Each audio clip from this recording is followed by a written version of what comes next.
You are only going to get halfway to your dream physique, halfway to your goal physique. I've been working out for close to 15 years now. That's pretty much been the case.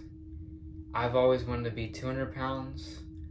Instead, I've ended up as 100 pounds. Yes, obviously I could gain weight and, potentially gain a little bit of size at the same time.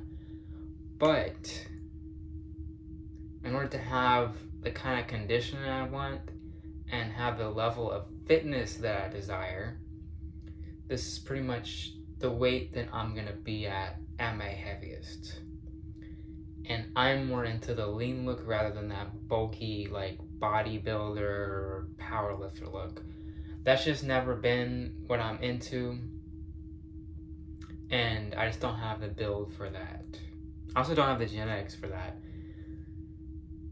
But that's the main point here. And I think a lot of people need to assume at least part of this kind of mentality.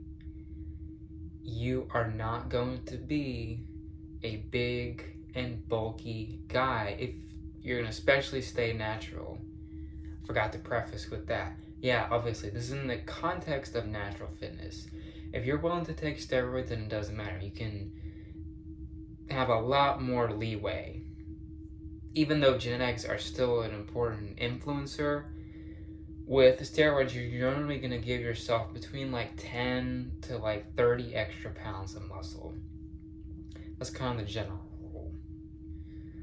However, if you want to stay in this for the natural run, for longevity, then you're not going to be able to be very big.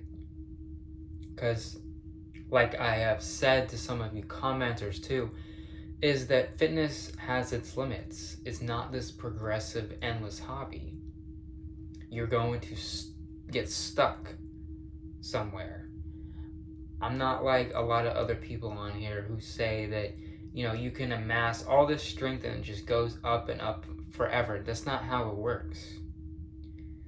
Yes, you can, potentially get a tad bit better than you are now. But if you've been doing this for a long time, chances of that happening are very slim to none.